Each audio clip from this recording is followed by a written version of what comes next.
તો દાખલા તરીકે ખર્ચો વધુ ના થાય તો અંતરપાક પણ બીજો પણ લઈ શકે છે, પણ તમે પણ જોઈ શકો છો કારણ કે ખર્ચા બી વધી ગયા છે દરેક વસ્તુમાં, બિયારણમાં શું દરેક વસ્તુમાં ખર્ચા પણ વધી ગયા છે। તો આનામાં અંતરપાક પણ લઈ શકે છે। તમે વિડીયો પણ આખો જોતા રહેશો એટલે તમને પણ મજા આવશે કે કઈ રીતનું પાક અંતર ડબલ લઈ શકે છે।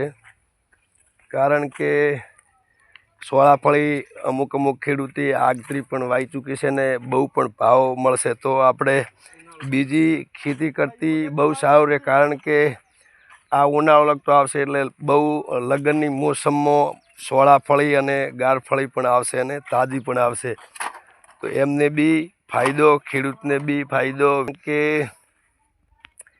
અમુક દવાઓ જાદે વાપરે છે તો એમને આ દવા ના ઓછી વાપરવાના કારણે તો એમને માથે પણ સોયડો કરી દીધો એટલે જીવાત પેદા પણ ઓછી થશે અને આપણે પણ બધું બતાવતા રહીશું। તો પણ હું તમને ઉગી સોળાફળી પણ બતાવું। રેડી? તો સોળાફળી ઉગીને પણ હરતુવી થઈ ગઈ છે। તો અંદર સાથે સાથે પણ આ ગાર પણ વાઈ નાખ્યો છે, જોઈ લો આ ગાર છે, આરો ગાર છે, આ સોળાફળી છે। દાખલા તરીકે 1 ફૂટના અંતરે ગાર પણ છે।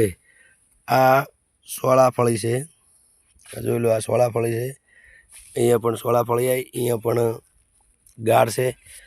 એટલે મતલબ બે વયના ફાયદા થશે, સોળાફળી આવશે અને ગારફળી પણ આવશે। તો અંદાજે આ ખેડૂતે 1 વીઘાની અંદર કર્યો, કેટલો 1 વીઘાની અંદરમાં 1 વીઘાની અંદર મેં જોઈ લો 1 વીઘાની અંદર છે।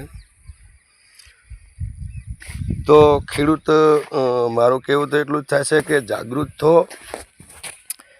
અને ખેતી પણ બીજી કરી શકો છો। તો આપણે અમુક રાયડો એરડાના ઘણા જણા, કોઈ રાજગરો છે, વરિયાળી છે, તો આમાં કિલ્લાના 100 રૂપિયાએ પણ કિલ્લાનો ભાવ મળી શકે છે અને ભાવ ટાઈટ એથી વધારે પણ મળી શકે, કારણ કે ઉત્પાદન સોળાફળીનું ઓછું હોય તો લગ્ન પ્રસંગે અને આ પણ તૈયાર થઈ જશે તો એનો ભાવ પણ સોલટ પણ મળશે। તો મારા ખેડૂત મિત્રો જાગૃત થો, એ જ મારી વિનંતી છે કે જાગૃત થવાની ખેડૂતને જરૂરી પણ છે। આ ફળી ઉપર આગરો કવર ફિટિંગ પણ થયેલું છે અને આ પણ એક તાપમાન પણ હચવાઈ રહેશે અને અંદર પણ વિકાસ પણ બહુ કરશે। તો આને માથે રાખવાનું કારણ પણ એ જ થાય છે કે તાપમાન પણ ઓછું રહેશે અને વિકાસ પણ બહુ પણ ઝડપી કરશે અને દવા પણ ઓછી પણ આપવી પડશે, કારણ કે દવાનો યુઝ ઓછો થશે, કારણ કે આને જળવાઈ તાપમાન બીજું બધું હવામાન પણ જળવાઈ રહેશે। પછી અમુક જીવાતો અને મેલો બી અસર બી ઓછું કરશે, કારણ કે એને કોઈ જગ્યા મળે નહીં એટલે અસર બી ઓછું કરશે। તો આપણે આગે પણ બતાવીએ, અંદર સોળાફળી અને ગારફળી વાવી છે તો એ પણ બતાવીએ।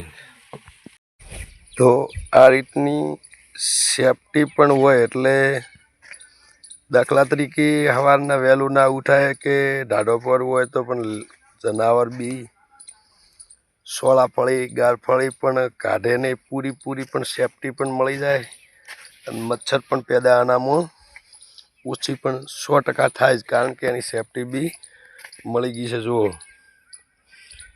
કારણ કે આટલું વહેલું ન ઉઠાય તો લેલા પણ ખોતરી પણ 100% નોખે, કારણ કે એને 100% એમને દેખાય એટલે દોણો એટલે ખોતરી જ નોખે, એટલે આપણું છોડ બી એ ફેલ થાય। પણ તો એમના માટે બહુ સેફટી સારામાં સારી કહેવાય, ખેડૂત પણ નુકસાનમાં ના આવે, જનાવર પણ બગાડ ના કરે।